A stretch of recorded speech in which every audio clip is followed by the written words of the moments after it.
Bismillahirrahmanirrahim. Assalamualaikum warahmatullahi wabarakatuh.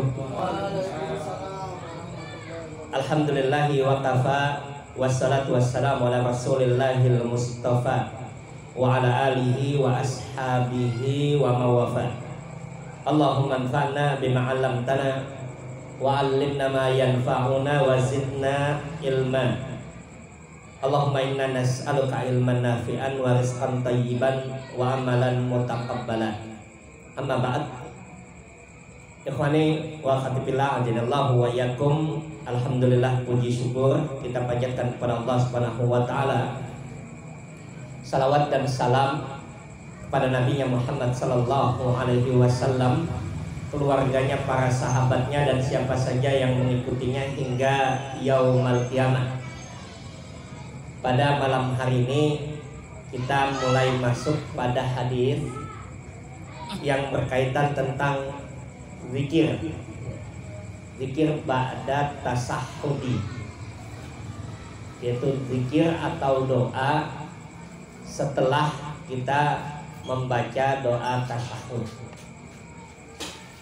Ini hadis yang kita kaji ini masih di dalam kitabus sholat, babnya babul jami', yaitu bab lain-lain seputar permasalahan sholat. Nah, dalam hadis ini kita dapatkan an Abi Hurairah radhiyallahu anhu qala kana Rasulullah sallallahu alaihi wasallam yad'u Allahumma inni a'udzu bika min adzabil qabri wa adzabin nar wa min fitnatil mahya wal mamati wa min fitnatil masihid dajjal wa fil abdil muslimin idza tashahhada ahadukum falyasta'id billahi min arba yaqulu Allahumma inni a'udzu bika min adzabi jahannam. Ini hadisnya, hadis yang pertama dalam bahasan kita pada malam hari ini. Dari Abu Hurairah radhiyallahu anhu, ia mengatakan kana Rasulullah sallallahu alaihi wasallam yad'u, adalah Rasulullah sallallahu alaihi wasallam biasa berdoa. Da'a yad'u, ini artinya doa, dan dalam bahasa Arab disebut dengan fi'lul mudhari', yaitu kata kerja yang menunjukkan sedang akan berlangsungnya kegiatan dan bisa bermakna terus-menerus, maka disebut dengan senantiasa berdoa. Adalah Rasulullah sallallahu alaihi wasallam senantiasa berdoa, Allahumma inni a'udzu bika min adzabil qabri. Ya Allah, aku mohon perlindungan kepadamu dari azab kubur, wa adzabin nar, dan azab neraka, wa min fitnatil mahya wal mamat, dan dari fitnah hidup dan mati, wa min fitnatil masihid dajjal, dan dari fitnah al-masih ad-dajjal. Wa fil abdil muslimin, hadis dalam riwayat Imam Muslim, dalam lafaz Imam Muslim disebutkan idza tashahhada ahadukum, apabila salah seorang di antara kalian bertasyahud, itu sedang dalam keadaan tasyahud, falyasta'id billah min arba, maka hendaklah minta perlindungan kepada Allah Subhanahu wa taala dari 4 hal. Yaqulu Allahumma inni a'udzu bika min adzabi jahannam, maka ia mengatakan Allahumma, ya Allah, inni a'udzu bika, aku berlindung kepadamu, min adzabi jahannam, dari azab jahannam. Kemudian menyebutkan apa yang disebutkan dalam hadis yang pertama tadi. Nah, ini 2 hadis yang disatukan oleh Al-Maqdisi dalam bab ini, yaitu babul jami', yaitu kumpulan hadis-hadis seputar tentang sholat yang disusun oleh beliau, dinukilkan oleh beliau secara tidak beraturan. Kalau kemarin beliau memasukkan secara urut, yang mulai dari iftitah, menghadap kiblat, iftitah dan seterusnya. Maka pada babul jami ini beliau mengambil hadis-hadis yang ada dalam kitab Sahih Al-Bukhari dan Sahih Muslim itu berkaitan tentang sholat, tetapi tidak disatukan dalam bab-bab tersendiri. Maka beliau mencantumkan hadis ini setelah pembahasan tentang tasyahud. Nah, apa yang bisa kita ambil faedahnya dari hadis ini? Yang pertama, bahwa hadis ini menunjukkan kepada kita adanya doa setelah tasyahud. Dan doa ini disebut oleh para ulama adalah doa meminta perlindungan, doa isti'adzah, doa memohon perlindungan kepada Allah Subhanahu wa taala. Karena di dalam doa ini ada kalimat a'udzu, yaitu aku memohon perlindungan, a'udzu bika. Maka di sini disebut dengan doa ta'awudz, doa memohon perlindungan. Apalagi di dalam hadis Muslim tadi disebutkan kalimat faliyasta'id billahi min arba. Maka hendaklah meminta perlindungan akan 4 hal. 4 hal itu disebutkan di dalam hadis ini. Pertama adalah memohon perlindungan dari azab kubur. Dalam riwayat Imam Muslim, yang pertama adalah meminta perlindungan dari azab jahanam. Nah, ini yang pertama. Kemudian yang kedua, min adzab binar, memohon perlindungan dari azab api neraka. Wa fitnatil mahya wal mamat, dan fitnah hidup dan fitnah mati, serta fitnah al-masihud dajjal. Nah, 4 hal ini, ikhwani wa akhwati fillah adanillahu wa iyyakum, adalah perkara yang besar yang membutuhkan kita isti'adzah kepada Allah Subhanahu wa taala. Jadi perkara yang 4 ini yang disebutkan dalam hadis ini adalah perkara yang besar yang kita diminta oleh Nabi sallallahu alaihi wasallam untuk membacanya di setiap tasyahud. Kenapa? Karena 4 hal ini adalah sesuatu yang merupakan ujian bagi sebuah keimanan. Azab kubur misalkan, yang pertama kita dapatkan dalam hadis ini, kita meminta perlindungan dari azab kubur. Disampaikan oleh para ulama bahwa hadis ini menetapkan kepada kita akan adanya azab kubur. Jadi kalau ada sebagian orang yang menafikan itu artinya menolak, meniadakan tentang azab kubur dengan berbagai argumentasi, maka argumentasi yang disampaikan itu adalah tidak tepat. Jadi ada sebagian kelompok, sebagian mereka yang mengatakan bahwa azab kubur itu sesuatu yang tidak ada.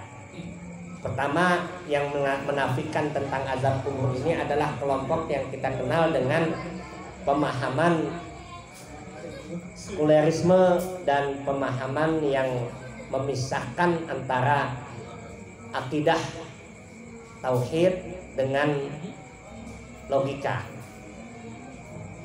Mereka berargumentasi bahwa tidak ada azab kubur berdasarkan logika yang disampaikan, di mana letak keadilan Tuhan kalau seandainya belum melalui proses sudah diberikan azab. Nah, ini bagaimana kita menjawabnya? Karena yang menyampaikan ini mereka yang tentunya adalah orang-orang yang secara keilmian atau keilmuannya, kapasitas ilmiahnya sangat memadai. Mereka menyampaikan bahwa adanya azab kubur itu sesuatu yang tidak bisa diterima logika. Alasan mereka bahwa kalau adanya azab kubur ini menunjukkan ketidakadilan Tuhan, sebelum diproses sudah diberikan azab. Bagaimana kita menjawabnya? Tentu jawaban yang paling mudah bahwa logika yang semacam itu terbantahkan dengan dalil. Itu yang pertama. Yang kedua, bahwasanya Allah Ta'ala menegaskan kepada kita fa'alul lima yurid. Allah itu melakukan apa yang Dia inginkan. Dan setiap apa yang Allah tetapkan dan apa Allah inginkan, yang Allah lakukan adalah sesuatu yang tidak lepas dari keadilan. Yang ketiga, bisa kita menyatakan bahwa dalil-dalil Nabi SAW, bahkan ayat Al-Quran yang mengisyaratkan adanya azab kubur itu banyak kita dapatkan. Di antaranya ayat yang kita seringkali membaca, yaitu Allah Ta'ala menyebutkan pada kita, yusabbitullahu alladhina amanu bil qawli sabiti fil hayati dunya wa fil akhirah. Allah teguhkan orang-orang yang beriman itu dengan kalimat yang teguh, yaitu kalimat tauhid. Kapan? Dalam kehidupan dunia dan kehidupan akhirat. Kehidupan akhirat itu disampaikan oleh para ulama tafsir, maknanya diantaranya adalah kehidupan ketika kita berada di alam kubur. Allah teguhkan orang-orang yang beriman. Yang kedua, ada kelompok yang dia menolak tentang adanya azab kubur ini, beralasan, berargumentasi bahwa hadis-hadis yang berkaitan tentang azab kubur ini adalah hadis-hadis ahad. Ahad itu artinya tunggal. Jadi kalau dalam ilmu hadis ada pembagian yang kita kenal, yaitu hadis yang disebut dengan hadis ahad dan hadis mutawatir.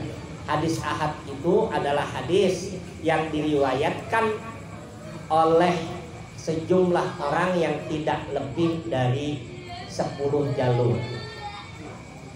Sementara mutawatir adalah hadis yang diriwayatkan oleh sejumlah orang yang diriwayatkan lebih dari 10 jalur periwayatan. Nah, mereka membantah tentang adanya azab kubur ini, bahwa hadis-hadis tentang azab kubur itu kebanyakan adalah hadis-hadis ahad yang tidak lebih dari 10 jalur periwayatan, dan itu tidak bisa dijadikan sebagai sebuah pegangan dalam akidah. Ini argumentasi mereka. Nah, bagaimana kita menjawabnya?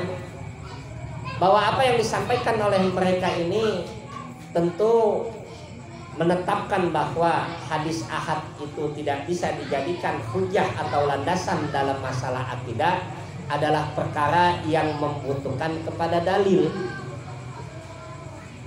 Sementara di masa Nabi SAW kita ketahui banyaknya hadis-hadis ahad yang diteliti oleh para ulama hadis pada masa sekarang ini, menyebutkan kepada kita diterima oleh para sahabat, sekalipun itu hadis ahad tetapi berkaitan dengan permasalahan akidah, dan itu diterima, tidak ditolak oleh para sahabat Nabi SAW. Maka kalau ada yang menetapkan hadis ini adalah hadis ahad dan tidak bisa dipakai, mana tunjukkan argumentasi kepada kita, apakah ada satu sahabat yang menolak akan adanya hadis ahad? Dan tidak ada kita dapatkan. Maka hadis ini menjadi dasar bagi kita bahwa ada penetapan tentang azab kubur.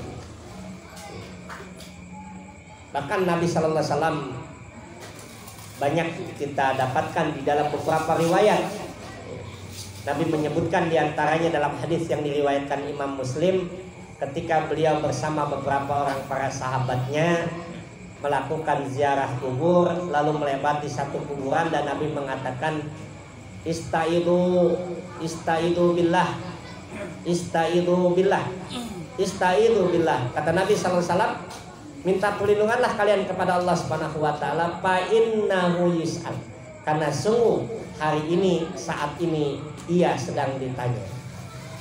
Nah, ini menunjukkan adanya pertanyaan atau fitnah yang disebut dengan fitnatul qabr yang berujung pada azab kubur atau nikmat kubur.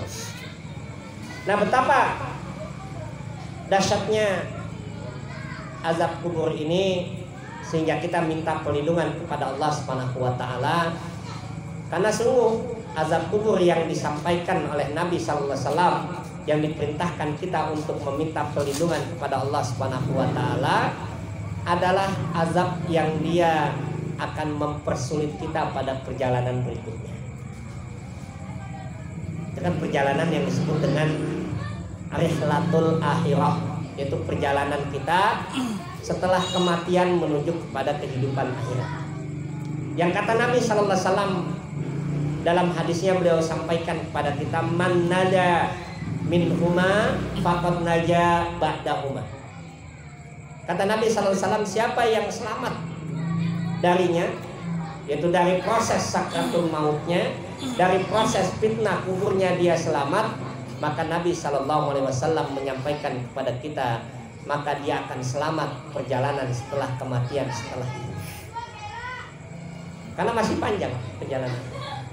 Nah, itulah kenapa Nabi SAW meminta kita untuk berlindung kepada Allah Subhanahu wa taala dari azab kubur. Yang kedua yang diminta oleh Nabi sallallahu alaihi wasallam dalam hadis ini adalah wa adzabin nar, yaitu azab atau siksa kehidupan neraka. Nah, ini adalah sesuatu yang berat dirasakan bagi seseorang ketika ditempatkan dia ke dalam neraka. Dalam ayatnya Allah Subhanahu wa taala menyebutkan diantaranya dalam surat Ali Imran, misalkan surat Ali Imran ayat yang ke-185, Allah taala menyebutkan kepada kita, kullu nafsin dha'iqatul maut, setiap yang bernyawa dia akan mengalami kematian, wa innamat tuwaffawna ujurakum yaumal qiyamah, dan sungguh setiap kalian itu akan diganjarkan balasannya itu di hari kiamat, disempurnakan ganjaran balasan itu di hari kiamat. Faman zuhziya 'anil nar, kata Nabi SAW, yang nanti disebutkan dalam hadisnya, Allah sebutkan dalam ayat ini, faman zuhziya 'anil nar, barang siapa yang diselamatkan dari api neraka, wa udkhilal jannata, dan dimasukkan ke dalam surga, faqad faza, maka dia adalah orang yang sukses. Jadi kesuksesan itu adalah ketika kita selamat dari api neraka. Nah, ini menunjukkan kepada kita bahwa sangat berat ketika seseorang waliyatubillah dia dimasukkan ke dalam neraka. Maka itulah kenapa kita meminta perlindungan kepada Allah Subhanahu wa taala agar Allah tidak masukkan kita dari azab neraka tadi. Kita memohon kepada Allah Subhanahu wa taala dengan kalimat isti'adzah ini, memohon untuk tidak atau selamat dari azab neraka ini.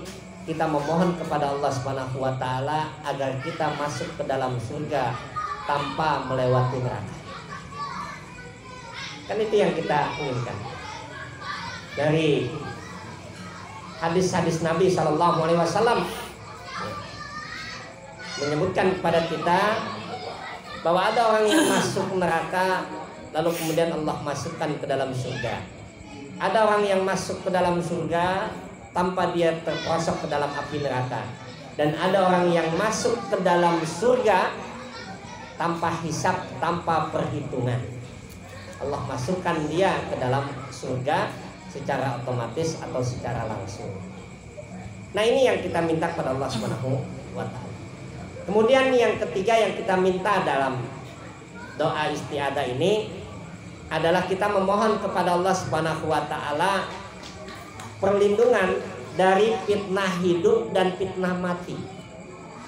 Apa yang dimaksud dengan fitnah hidup? Para ulama sampaikan kepada kita adalah fitnah yang berkaitan dengan cobaan kehidupan kita dalam kehidupan dunia. Itulah yang disebut dengan fitnah mahya. Min fitnatil mahya, yaitu fitnah atau ujian. Fitnah itu bermakna ujian, cobaan. Itu yang disebut dengan fitnah. Fitnah itu bukan dalam bahasa Indonesia. Ya, kalau bahasa Indonesia fitnah itu apa? Ya. Fitnah itu beda dengan bahasa Arab. Yang dimaksudkan dengan fitnah dalam ayat dan hadis Nabi Sallallahu Alaihi Wasallam maknanya adalah ujian. Kita memohon kepada Allah Subhanahu Wa Taala, kalau Allah Taala memberikan kepada kita kehidupan, agar Allah hindarkan kita dari fitnah di dalam menjalani kehidupan dunia ini. Apa fitnah itu? Berupa syahwat.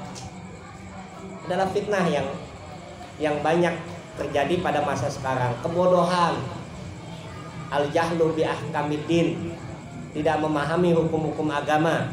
Dan yang paling berat wal iyadu billah adalah ketika fitnah dalam kehidupan dunia ini mengoyak keimanan kita. Maka kita mohon perlindungan kepada Allah Subhanahu wa taala. Sekalipun kita diuji dalam kehidupan dunia, sekalipun dunia itu adalah sifatnya adalah ujian, tetapi kita memohon kepada Allah Subhanahu wa taala jangan sampai fitnah dalam kehidupan kita di kehidupan dunia ini menyebabkan kita terperosok di dalam kemaksiatan. Jangan sampai kita di dalam kehidupan dunia ini jatuh pada perbuatan yang justru kita berada dalam fitnah kehidupan tadi. Dan berikutnya adalah kita meminta kepada Allah Subhanahu wa taala min fitnatil mamat, yaitu dari fitnah kematian. Apa yang dimaksud dengan fitnah kematian itu? Kata para ulama hadis, maknanya adalah fitnah ketika kita menjelang dalam sakaratul maut. Fitnah ketika kita berada dalam proses naza. Jadi ada proses naza, ada proses sakaratul maut. Dan itu yang disebutkan dalam hadis riwayat Imam Muslim. Kata Nabi sallallahu alaihi wasallam, sungguh seorang hamba idza kana fi iqbalil akhirah wa inqita'in minad dunya. Seorang hamba itu ketika dia akan menghadap pada kehidupan akhirat, akan berpisah dengan kehidupan dunia, maka Allah datangkan kepadanya para malaikat. Nah, proses inilah yang disebut dengan nazar. Jadi proses yang terjadi, yang Allah datangkan para malaikat mendatanginya untuk menjemputnya dalam kehidupan dunia. Itu yang disebut dengan proses najah. Yang kata Nabi sallallahu alaihi wasallam, maka Allah datangkan kepadanya para malaikat, dan orang itu akan melihat para malaikat madal basar, sepanjang mata dia memandang.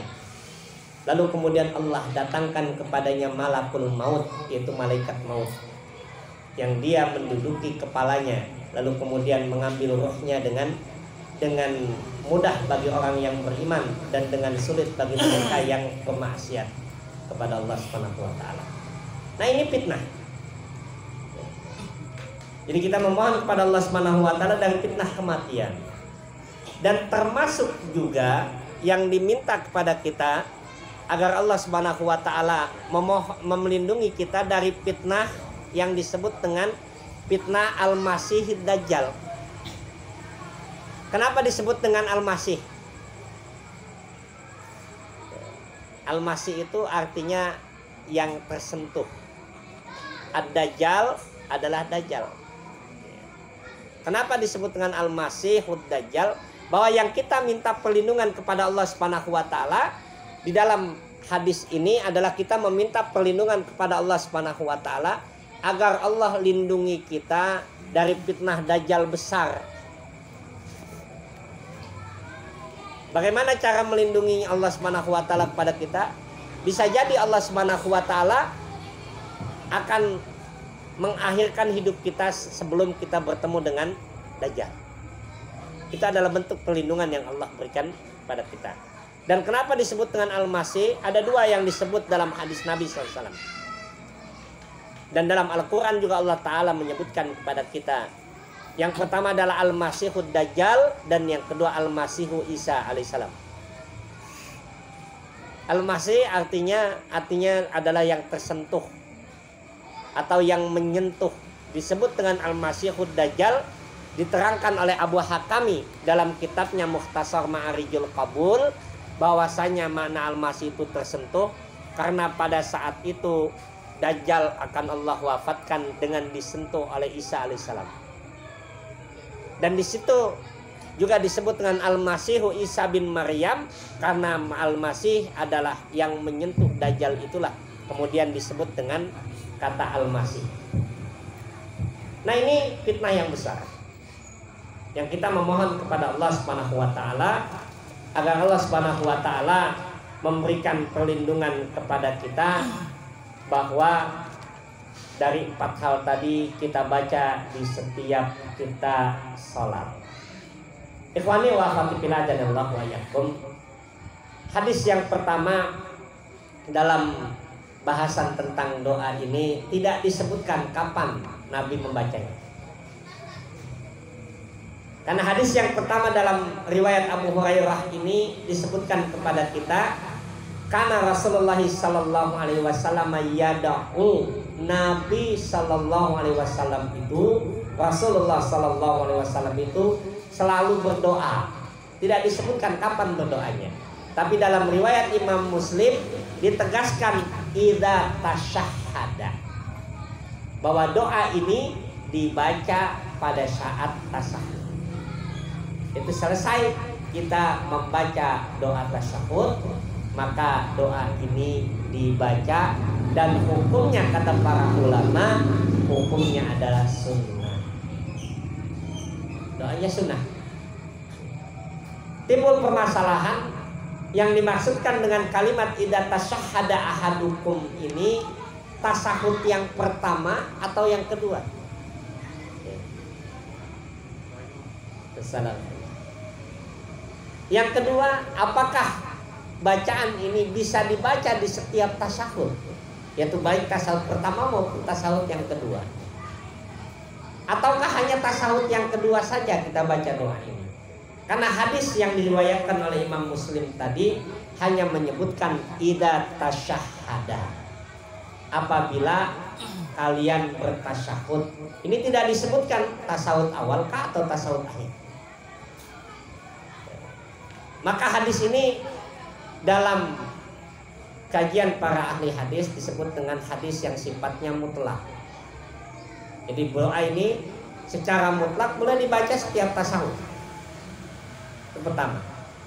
Yang kedua, kata para ulama bahwa hadis yang mutlak itu membutuhkan takyid. Takyid itu artinya yang mengikat. Jadi idza atlaqa syai', kalau sesuatu itu mutlak, sesuatu itu lepas dalam ucapan, maka pahami secara kemutlakannya. Tetapi kalau seandainya yang mutlak itu ada yang mengikat, maka pahami yang mutlak tadi, yang terlepas tadi itu dengan ikatannya. Nah, ini sama dengan kaidah umum dan khusus. Jadi nanti di dalam memahami hadis Nabi Sallallahu Alaihi Wasallam ada kaidah yang disebutkan oleh para ulama bagaimana cara kita membaca hadis tadi. Nah, hadis ini secara umum tidak menyebutkan tasyahud awal atau tasyahud akhir. Itu yang disebut dengan hadisnya mutlak atau am. Lalu bagaimana menetapkan ini tasyahud awal atau tasyahud akhir atau dua-duanya boleh kita baca? Maka membutuhkan ta'yid, membutuhkan pengikat untuk mengikat dan memperjelas dibaca kapan tasyahudnya. Ini yang disebut dengan ta'yid atau pengikatnya. Nah, pengikat ini kita dapati di dalam beberapa riwayat Nabi Sallallahu Alaihi Wasallam bahwa doa yang disebutkan dengan doa isti'adzah itu dibaca oleh Nabi Sallallahu Alaihi Wasallam fi tasyahudil akhir, pada tasyahud akhir. Jadi kalau tasyahud awal tidak membutuhkan untuk membaca doa ini. Yang dibaca oleh Nabi SAW adalah ketika tasyahud akhir. Nah, ini hadis yang pertama yang berkaitan tentang doa tasyahud tadi. Hadis yang berikutnya, ikhwani wa akhwati fillah azanillahu wa iyyakum, disebutkan kepada kita an Abdullah bin Amri ibn al-As an Abi Bakrin As-Siddiq radhiyallahu anhum annahu qala li Rasulillah sallallahu alaihi wasallam. Dari Abdullah bin Amr bin al-As dari Abu Bakar As-Siddiq radhiyallahu anhum, semoga Allah meridai mereka, annahu, bahwasanya ia berkata li Rasulillah sallallahu alaihi wasallam, kepada Rasulullah sallallahu alaihi wasallam. Siapa yang berkata di sini adalah Abu Bakar As-Siddiq. Alimni du'a ad'u bihi fi sholati. Ucapannya adalah, ajarkanlah kepadaku doa yang aku baca dalam sholatku. Itu meminta untuk diajarkan doa yang dibaca dalam sholat. Dan di dalam hadis ini tidak disebutkan posisinya, kapan dibacanya. Kapan dibaca doa itu tentu tidak disebutkan dalam hadis ini, bahwa itu adalah dibaca pada tasyahud. Itu yang disebut tadi lafaz mutlak.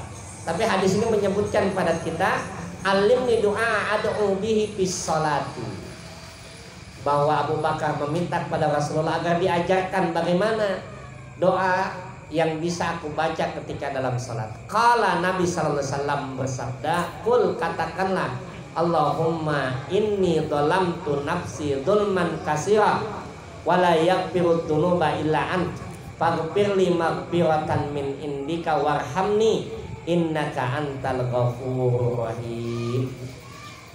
Ini doanya. Sudah baca doa itu, Pak? Sudah baca doa itu? Belum. Allahumma inni dhalamtu nafsi dzulman katsiran faghfirli fa innaka la yaghfiru dzunuba illa ant. Nah, apakah doa ini dibaca oleh kita? Karena Nabi sallallahu alaihi wasallam diminta untuk mengajarkan bagaimana membaca doa di dalam salat. Nah, doa apa yang tadi disampaikan ini? Yang pertama, doa ini tidak diketahui, tidak ditentukan posisinya kapan dibaca doa ini. Ada beberapa kemungkinan yang disampaikan oleh para ulama hadis. Yang pertama, posisi doa ini dibaca ketika ruku dan sujud, karena tidak ditentukan. Abu Bakar hanya menanyakan kepada Nabi SAW, "Alimni, ajarkan kepadaku doa yang aku baca ketika aku dalam sholat." Kapan dibaca doa ini? Kemungkinannya terjadi pada ruku dan sujud. Itu menurut kata para ulama hadis. Yang kedua, kenapa di dalam ruku dan sujud? Karena Nabi SAW menyebutkan, wa amma sujud fajtahidu fid du'a. Ketika kalian sujud, maka bersungguh-sungguhlah di dalam doa. Apakah ini dibaca di waktu sujud? Maka ini membutuhkan qarinah, penjelasan atau isyarat pada hadis-hadis yang lain, kalau memang menetapkan doa itu dibaca pada ruku ataupun sujud. Itu yang ingin kita pahami. Kemudian yang berikutnya, bahwa Nabi SAW bersabda di dalam hadis yang lain berkaitan tentang tasyahud. Kata Nabi SAW, wal yastahyir ba'da dzalika minal mas'alati masya'a. Kata Nabi SAW, setelah kalian membaca tasyahud, maka pilihlah doa apa saja yang kalian inginkan. Nah, ini tentu menunjukkan kepada kita kemungkinan terbesar dari hadis tadi yang diminta oleh Abu Bakar untuk diajarkan bagaimana doa yang dibaca dalam sholat. Maka posisi yang kita lihat dalam hadis Nabi Sallallahu Alaihi Wasallam tadi, maka yang lebih tepat bahwa doa ini dibaca adalah pada saat kita tasyahud akhir. Karena Nabi menyatakan dalam hadisnya, maka hendaklah kalian pilih setelah membaca tasyahud untuk membaca doa permohonan yang kalian inginkan. Dan itulah yang kemudian ditanya oleh Abu Bakar As-Siddiq radhiyallahu an, ajarkan untuk aku baca di dalam sholat. Maka pemahaman ini tentu lebih tepat dibandingkan membaca doa ini ketika dalam sujud. Ketika dalam sujud. Sekalipun ada sebagian ulama yang menyebutkan boleh membaca doa ini dalam sujud. Karena Abu Bakar As-Siddiq radhiyallahu an mengucapkan dengan kalimatnya, ajarkan aku doa yang bisa aku baca di dalam sholatku. Tapi ketika membaca hadis yang lain, maka yang lebih tepat bahwa doa ini dibaca dalam sujud. Karena Nabi SAW memerintahkan waliyatahayyar, maka pilihlah oleh kalian ba'da dzalika, setelah tasawuf minal masalah, permintaan apa saja yang kalian inginkan. Maka di sini ada perintah untuk membaca doa. Sementara sujud Nabi SAW dan ruku Nabi SAW sudah banyak kita dapatkan hadis yang menyebutkan Nabi membaca doa-doa sujud ataupun ruku. Ada contohnya. Tapi tidak kita dapati satu pun hadis Nabi membaca doa ini dalam ruku dan sujud. Maka lebih tepat bahwa doa ini dibaca ketika dalam keadaan tasahud akhir. Ikhwani wa akhwati fillah janallahu wa iyyakum. Nah, ini permasalahan fikih yang kita dapatkan dalam hadis tadi.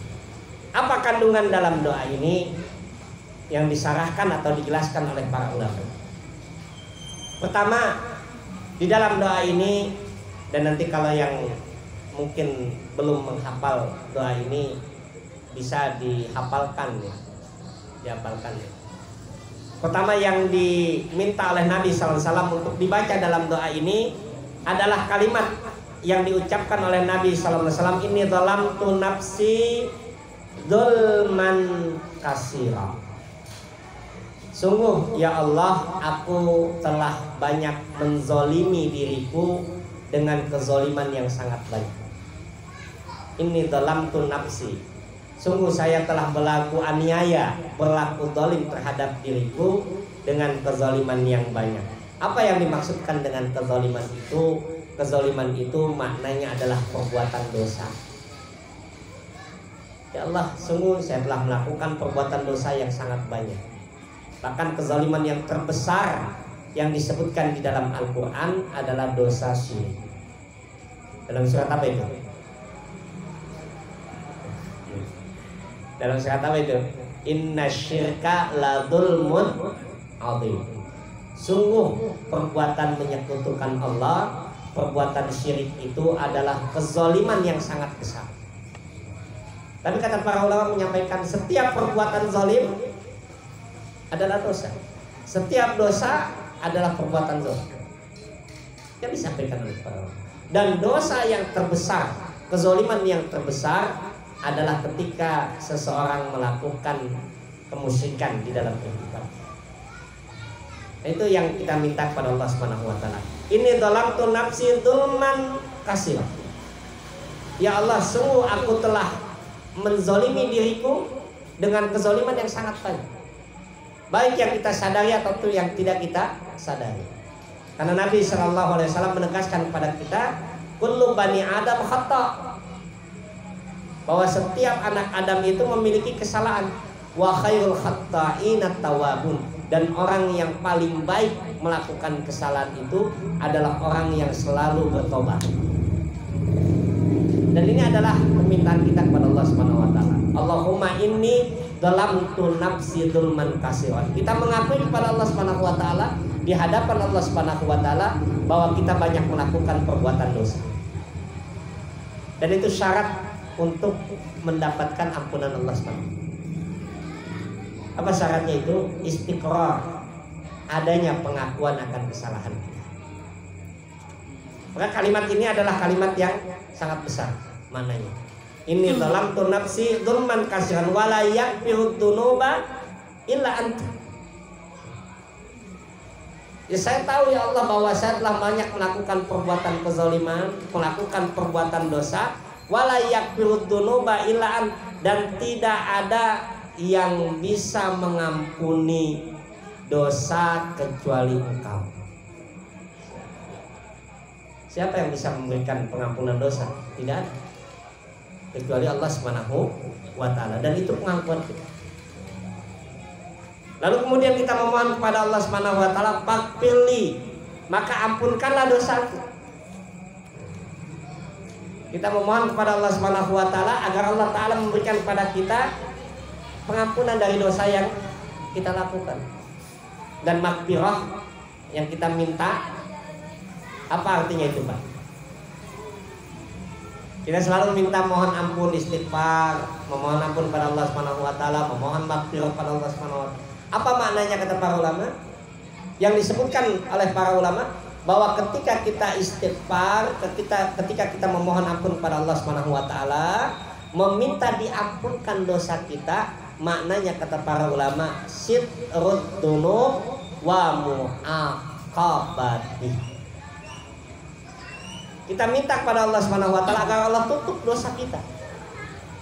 Kalau sudah kita tutup, kelihatan nggak kira-kira? Yang dimaksudkan dengan istighfar itu kita minta ditutup dosa kita. Itu permohonan ampun. Kita kalau sesuatu itu yang ada kotoran kemudian ditutup, maka tidak kelihatan, dan itu kita minta. Yang dimaksudkan dengan istighfar, kita minta ditutup dosa kita. Wa mu'aqabatih, dan akibat-akibat dari perbuatan dosa kita. Itu yang disebut dengan istighfar. Kapan ditutupnya itu? Al-Imam Ibnu Qayyim rahimahullahu ta'ala menyebutkan kepada kita bahwa berkaitan dengan penutupan dosa itu ada 4 yang disampaikan oleh beliau. Ada 4, dan ini pernah kita bahas. Yang pertama kata para ulama di antara Imam Ibnu Qayyim rahimahullahu ta'ala menyebutkan kepada kita bahwa yang pertama adalah ditutupnya dosa dalam kehidupan dunia, tetapi dibuka dan dituntut di yaumul qiyamah. Jadi ada orang yang dia berdosa, dia melakukan kemaksiatan, dia melakukan kesalahan, dia melakukan kezaliman yang banyak. Tidak ada orang yang tahu. Itu juga ditutup. Tapi hanya di dunia Allah tutup itu. Kenapa Allah tutup itu? Allah memberikan kesempatan dia untuk bertobat. Allah tutup. Tapi Allah tuntut kalau dia tidak bertobat pada Allah Subhanahu wa taala, maka Allah tuntut dia di yaumul qiyamah. Jadi ini yang pertama dikatakan oleh beliau. Yang kedua apa? Disampaikan oleh beliau, ada orang yang Allah buka aibnya, dosanya, kesalahannya dalam kehidupan dunia. Allah buka. Tetapi Allah ampunkan dia di yaumul qiyamah. Dengan Allah buka itu lalu kemudian dia bertobat, menyesal, kembali kepada Allah Subhanahu wa taala, maka Allah tutup dosanya nanti di yaumul qiyamah. Allah buka dia di dunia, tetapi Allah tutup dan Allah ampunkan dia di yaumul qiyamah. Dan para ulama memberikan contoh kepada kita kasus yang kedua ini dalam hadis tentang seorang wanita yang melakukan perbuatan zina. Pernah baca hadisnya itu? Pernah baca Pak hadisnya? Bagaimana seorang yang melakukan perbuatan zina, wanita datang kepada Nabi SAW, "Ya Rasulullah, inni zani." Sungguh saya telah melakukan perbuatan zina. Kata Nabi SAW, "Mungkin kamu tidak berzina.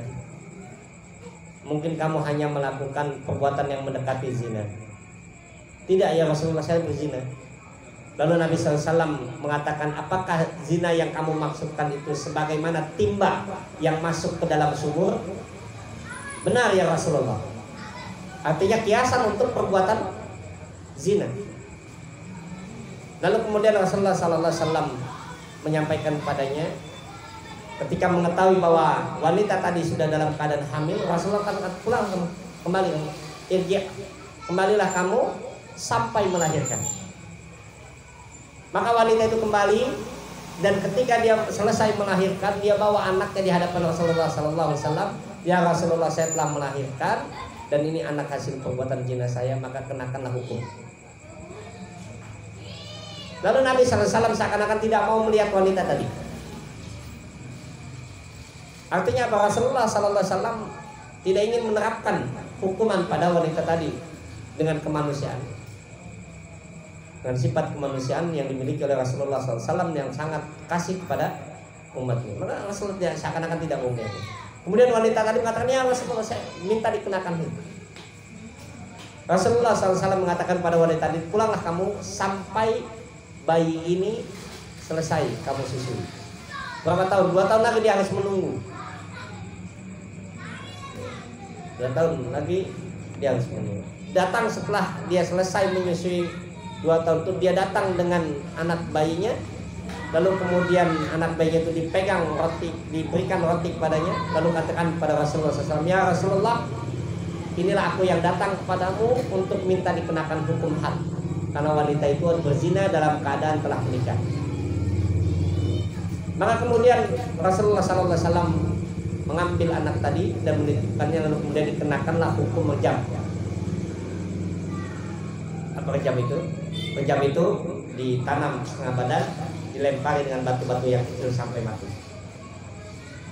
dan disaksikan oleh sekelompok kaum muslimin sebagaimana dalam surat An-Nur, wal yashhad adzabahuma ta'ifatum minal mu'minin. Azab itu atau hukuman itu disaksikan oleh sekelompok orang mukmin. Untuk apa? Untuk memberikan sanksi sosial pada masyarakat yang lain. Lalu kenakan. Dan ketika wanita itu meninggal dengan keinginannya untuk bertobat kepada Allah Subhanahu wa taala tadi, lalu kemudian diangkatlah jenazah wanita tadi, dan ketika diangkatnya jenazah wanita tadi, darah yang ada pada tubuhnya itu memuncrat di baju salah seorang sahabat Nabi SAW. Maka sahabat tadi memakinya, dasar wanita penzina, sampai kau mati pun masih memberikan sesuatu yang buruk pada kami, karena darahnya memuncrat pada bajunya. Lalu apa jawab Nabi SAW? Dalam keadaan marah beliau menyatakan, la tasubbuha, jangan kalian caci dia, jangan kalian caci dia. La tasubbuha, kata Nabi SAW, jangan kalian caci dia. Kalau seandainya taubatnya diberikan kepada seluruh penduduk kota Madinah, maka taubatnya ini akan mencukupi bagi kalian untuk memberikan ampunan. Dan ini yang kedua yang disampaikan oleh para ulama tadi, bahwa ada orang yang dibuka aibnya lalu kemudian dia bertobat kepada Allah Subhanahu wa taala, maka Allah buka aibnya tadi dan Allah tutup aibnya di akhirat. Allah ampunkan dia. Yang ketiga apa kata para ulama? Dan ini yang kita minta kepada Allah Subhanahu wa taala, faqfir limaghfiratan min indika. Kita memohon kepada Allah Subhanahu wa taala agar Allah ampunkan dosa yang kita lakukan dalam kehidupan dunia. Yang ketiga apa kata para ulama? Ada orang yang Allah buka aibnya di dunia dan Allah tuntut dia di hari kiamat. Allah buka aibnya di dunia dan Allah tuntut dia di hari kiamat. Artinya orang yang semacam ini kata para ulama adalah mereka yang tidak mendapatkan ampunan di dunia dan di akhirat. Dibuka aibnya di dunia, maka dia dengan bangganya menyatakan kebanggaannya dengan kemaksiatannya. Waliyadzubillah. Dan ini yang disampaikan dalam hadis Nabi sallallahu alaihi wasallam, kullu ummati mu'afan illal mudhahirun. Setiap umatku akan mendapatkan ampunan, kata Nabi sallallahu alaihi wasallam, kecuali al-mudhahir, orang yang memperlihatkan, orang yang menampakkan kemaksiatannya dengan kebanggaan. Allah tidak akan ampunkan. Karena Allah sudah tutup. Siapa mereka al-mudhahir itu? Para sahabat bertanya, wamal mudhahirun ya Rasulullah? Siapa yang mudhahir itu ya Rasulullah? Maka Rasulullah menyampaikan seseorang yang dia bermaksiat kepada Allah Subhanahu wa taala di malam harinya. Dia bermaksiat, lalu Allah tutup pada pagi harinya, tetapi kemudian maksiat itu dibukanya dengan ceritanya. Dia bercerita dengan bangga bahwa kemarin dia telah melakukan kemaksiatan. Dan itu yang menunjukkan pada kita larangan untuk menceritakan perbuatan maksiat yang telah kita lakukan. Karena kita khawatir termasuk orang yang mudhahir, ada kebanggaan dengan maksiat yang kita perbuat. Nah ini yang ketiga. Ada orang yang dia dibuka di dunia aibnya, lalu kemudian Allah tuntut di akhirat karena dia tidak mau bertobat kepada Allah Subhanahu wa taala. Dan itu adalah segelintir makhluk. Dan yang keempat apa kata para ulama? Adalah orang yang Allah tutup aibnya di dunia dan Allah tutup aibnya di akhirat. Dan ini yang kita minta dalam doa tadi. Faqfir limaghfiratan min indika. Ya Allah, aku memohon ampunan dari sisimu. Kita memohon ampunan kepada Allah Subhanahu wa taala min indika, dari sisimu. Apa ampunan itu? Ampunan yang sempurna yang kita minta kepada Allah Subhanahu wa taala. Allah tutup aib kita di dunia dan Allah tutup aib kita di akhirat. Warhamni, dan berikanlah kasih sayang kepada kami. padaku, innaka antal ghafurur rahim, karena sungguh Engkau adalah Maha Pengampun dan Maha Penyayang. Nah, ini doa yang dibaca dan hukumnya kata para ulama adalah sunnah kita membacanya ketika tasyahud. Nah, ini hadis yang kedua yang berkaitan tentang doa tadi. Hadis yang ketiga yang kita kaji pada kesempatan ini, hadis Aisyah radhiyallahu anha qalat ma shalla Rasulullah sallallahu alaihi wasallam ba'da an nazalat alaihi idza jaa nasrullahi wal fath illa yaqulu fiha subhanaka rabbana wa bihamdika allahumma ighfirli wa fil lafdin kana Rasulullah sallallahu alaihi wasallam yuksiru ayyakula fi ruku'ihi wa sujudihi subhanakallahumma rabbana wa bihamdika allahumma ighfirli. Dari Aisyah radhiyallahu anha, ia mengatakan ma shalla Rasulullah sallallahu alaihi wasallam, tidaklah Rasulullah salat ba'da an nazalat alaihi idza ja'a nasrullahi wal fath, setelah Allah turunkan surat idza ja'a nasrullahi wal fath. Surat apa itu? An-Nasr. Tidaklah Rasulullah salat setelah Allah turunkan surat ini illa melainkan yaqulu fiha, beliau membaca di dalam salatnya subhanaka rabbana wa bihamdika allahumma ighfirli. Dan kapan turunnya surat ini? Ya, setelah Fathul Mekah, menjelang dekatnya Rasulullah sallallahu alaihi wasallam akan kematian. Jadi Allah turunkan surat ini. Maka ketika Umar bin Khattab radhiyallahu an menjadi khalifah,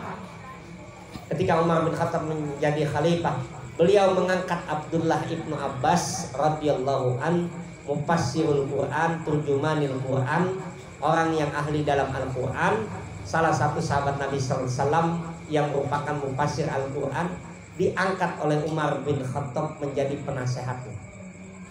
Padahal waktu itu Abdullah ibnu Abbas masih usia remaja, dan sementara yang menjadi penasehat khalifah, ya, kalau sekarang mungkin milenial, tapi penasihat milenial sekarang penasihat yang goblok gitu.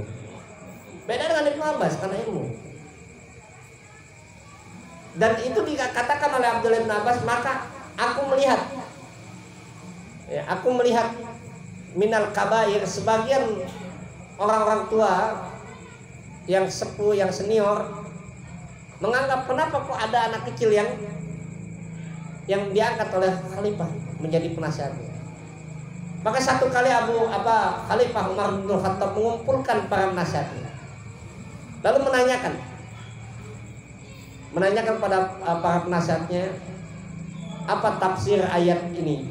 Idza jaa nasrullahi wal fath wa ra'aitan nasa yadkhuluna fi dinillahi afwaja fasabbih bihamdi rabbika wastaghfir. Maka berkatalah para penasihat Umar menyebutkan tafsir ayat tadi, bahwa ini menunjukkan bahwa Islam akan merasakan kemenangan nantinya dan seterusnya. Lalu ketika ditanya kepada Abdullah bin Abbas, wahai Abdullah bin Abbas, apa yang kamu pahami dari ayat ini? Apa jawab Abdullah bin Abbas? Bahwa ayat ini merupakan isyarat Rasulullah sallallahu alaihi wasallam sebentar lagi akan wafat. Jadi itu setelah meninggalnya Rasulullah SAW dan Umar menjadi khalifah, maka disebutkan oleh Abdullah bin Abbas bahwa ayat itu, surat itu adalah isyarat. Kenapa? Karena sungguh setelah surat ini turun, idza jaa nasrullahi wal fath wa ra'aitan nasa yadkhuluna fi dinillahi afwaja, apabila datang pertolongan Allah dan kemenangan dan semua orang masuk berbondong-bondong masuk dalam agama Allah, maka tugas Rasulullah telah selesai. Dan di sini kata Umar bin Khattab, itulah kepiawaian beliau Abdullah bin Abbas. Nah, ini doa yang dibaca oleh Rasulullah SAW.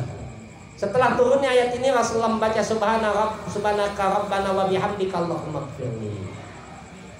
Kapan doa ini dibaca?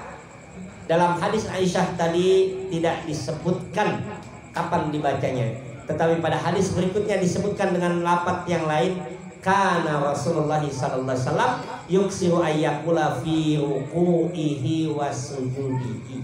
Rasulullah banyak membaca doa ini dalam ruku dan sujud. Apa doa yang dibaca itu? Subhanakallahumma rabbana wa bihamdika Allahumma. Dan ini sunnah bagi kita untuk membaca doa seperti ini. Maka ada doa sujud itu dan doa ruku itu sangat banyak, ya, sangat banyak. Salah satunya ini. Dan kalau ditanya mana yang lebih utama, antara doa sujud, masing-masing memiliki keutamaan. Tetapi para ulama menyatakan doa ini adalah doa yang dibaca di penghujung kehidupan Rasulullah SAW, dan ini menunjukkan keutamaan. Nah, ini beberapa hadis yang kita kaji pada kesempatan malam ini. Ikhwani wa akhwati fillah, azanallahu wa iyyakum. Nanti kita akan masuk pada bab yang berikutnya, yaitu babul witir, insyaallah taala. Mudah-mudahan Allah berikan kemudahan kepada kita. Hadanallahu wa iyyakum ajmain. Wassalamualaikum warahmatullahi wabarakatuh.